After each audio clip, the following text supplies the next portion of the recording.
So that transferred to kissing. So when you're affectionate and concerned with someone, you kiss them. That started when you were a baby. That's a fixed behavior. The other behavior is the cooing sound, which is a language. Babies make that. We call it cooing. Like that. Those are fixed behaviors. You see? So whenever you meet someone, you go right to the cooing language. Ooh, I see you. Oh, hey man. That's the cooing language. You have not changed that. So I listen to records because I come out of psychology, and we can tell how much damage is done to you because you crave the very thing that hurts you. Inability to bond. Like a crackhead likes crack and craves crack. Showing his inability, his emotional weakness. Alcoholic wants alcohol. Going to the thing that they cannot control, that they're weak on. So we weak on bonding, so we go back to that cooey sound. And it's all throughout music. Marvin Gaye, you see, Smokey Robinson, Michael Jackson, ooh, ooh. It's all throughout music, our religious music. Ooh, Lord, do it to me. Do it to me right now. Ooh, Jesus. We go to the cooey sound because it's expressing our inability to bond to ourselves, to bond to our culture. You see? An inability to love, because emotions are built on bonding. You have to be with someone to love someone. So our inability to do that kind of love is expressed with all this cooey stuff we have in all our music. So we have to look at this emotional vocabulary that you need to be a human being. And why is it you don't know what it is, and why don't you understand what it is?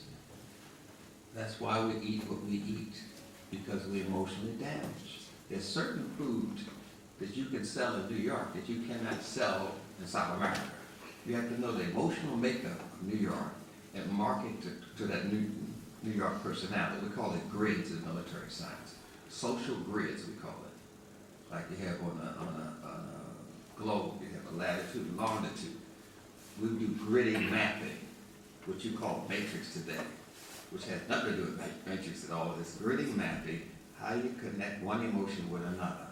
And we do emotional grids, you see. And that way I know how to market to Barbados as opposed to how to market to New York. I know the personality of the city. And personality is formed by emotions. So I know the emotion of the city, and that's how I market to the city. That's why they hire people like me to do you in. Because we know how emotionally messed up you are, so we know how to market to you. Because they made you crazy, so they know how to market to you. Absolutely. You're just walking around innocently, thinking the thing just happened out of the sky. Some bacteria attacked me, therefore I have a cold. Oh, it's an accident that they shake my pizza around and put ketchup on it. Oh yeah, put cheese on it. No, it isn't. Psychological impact of that all. The food has an emotional impact, you see. Brown resembles the vagina, you see. Red is always symbolic of menstruation fluid, you see. Cheese is semen, you see. Oh yes, there's nothing more sexual than European food. They sell cars with sex, hairstyles with sex, food with sex. You're missing the whole point. Yes, you should have some questions about men that buy candy bars named after men. Snickers, Babe Ruth, all of them shaped like penises. All of them got nuts too. There's some suckers. These people are not haphazardly putting things together. They got color therapists that make the colors on detergents.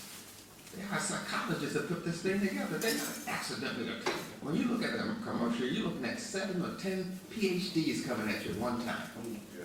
I'm telling you how this thing is done. Color therapists, music therapists, they're coming at you. 7, 10 PhDs coming at a little child. How can they defend themselves? Then you become emotional crippled, then you eat what they want you to eat. You see? So we got to go back and get understanding, a basic understanding of what's going on, because it's too late. It's too late for you, but it's not too late for the children. You see? Some of you are going to be trapped in white sugar for the rest of your life. I know that. I'm not bitter about it, but I know that. It's not too late for the children, but it may be too late for you. Because when you damage your body, nature says, I don't care if you're healthy now and you're exercising, you know how to breathe properly. You mess with me when you were 10 years old, I'm taking one of your teeth with a cavity. Nature doesn't forgive, nature doesn't forget. You can talk all that, I'm African descendant, I know about Egypt and all that stuff. Yeah, right. They just said, yeah, well, you messed with me when you were 12, I took 2 of your teeth. No. Nature's like that. Don't forgive, don't forget.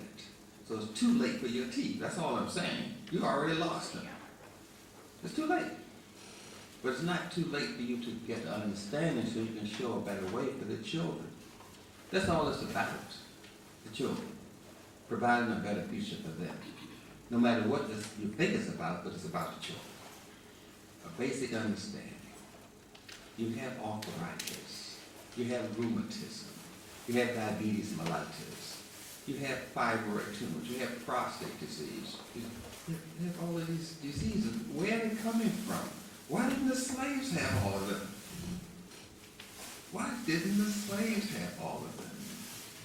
Why didn't the slaves who picked that sugar cane, who picked that rice, who picked that cotton die from high blood pressure and strokes? What were they doing? You got to ask yourself these questions. Oh, why didn't they have arthritis and couldn't go to work? Really, why didn't they? What were they doing? They were eating unprocessed food. They weren't eating bleach white flour. They weren't eating white sugar. They weren't eating processed food. It's clear. They were eating 50 wild plants. Today you eat none. You eat maple leaves when they're young.